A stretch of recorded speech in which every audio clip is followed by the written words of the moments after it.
안녕하세요. 오늘 주요 뉴스입니다. 미국 뉴욕 증시가 대형 기술 기업들의 실적 호조에도 퍼스트 리퍼블릭 은행발 불확실성이 지속되며 혼조세로 마감했다. 지역은행 퍼스트 리퍼블릭 주가는 전날 50%에 이어 이날도 30% 밀려 파산 위기에 몰리며 은행업종에 대한 불안감이 이어졌다.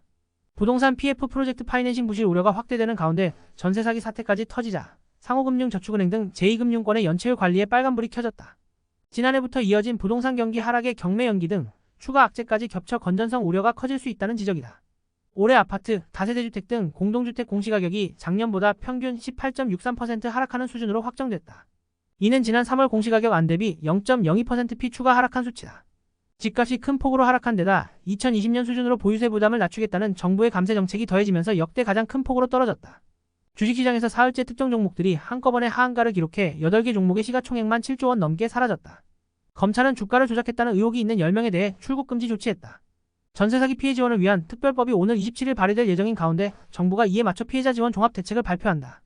윤석열 대통령과 바이든 미국 대통령이 80분간 정상회담을 하고 강력한 북핵 대응을 천명한 워싱턴 선언을 채택했다. 북한의 공격 시 미국의 핵무기 등으로 압도적인 대응을 취하고 새로운 확장 억제를 위해 핵 협의 그룹도 만든다는 내용이다. 무기 지원 논란이 일었던 우크라이나 문제와 관련해 윤석열 대통령은 국제사회와 함께 지원을 위한 협력을 계속하겠다고 밝혔다. 윤 대통령의 한일 관계 개선 결단을 환영한다고 밝힌 바이든 미국 대통령은 반도체법에 대해서는 한국도 윈윈하는 정책이라고 말했다. 여야가 오늘 국회 본회의를 앞두고 간호법과 방송법 등 쟁점 법안 처리 방안을 논의했지만 결론을 내리지 못했다. 야권은 오늘 대장동 50억 클럽 의혹과 김건희 여사 주가 조작 의혹과 관련한 이른바 쌍특검법의 패스트트랙 지정을 예고해 충돌이 예상된다. 중국 시진핑 주석이 우크라이나 전쟁 이후 처음으로 젤렌스키 대통령과 전화통화를 하고 대화와 협상을 강조했다. 시 주석은 중국 정부 대표를 우크라이나에 파견해 정치적 해결을 위해 소통하겠다며 이른바 중재자 역할을 자처해 향후 행보가 주목된다. 국내에서 주 최대 69시간 근무 방안 추진을 놓고 논란이 일었던 가운데 중앙아시아의 카자흐스탄은 오는 7월 1일부터 주 4일 근무제를 도입한다.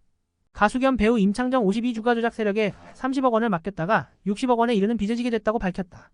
임창정은 주가 조작 세력에 가담했다는 의혹에 대해 자신도 명백한 피해자라고 강조했다. 오늘 27일 전국 대부분 지역이 맑고 낮 기온은 20도를 웃돌 것으로 예상된다. 내륙을 중심으로 낮과 밤의 기온차가 15에서 20도 내외로 크겠으니 옷차림에 유의해야겠다. 미세먼지 농도는 원활한 대기 확산으로 전국이 좀에서 보통 수준을 보이겠다. 이상 부풀뉴스의 심기자였습니다.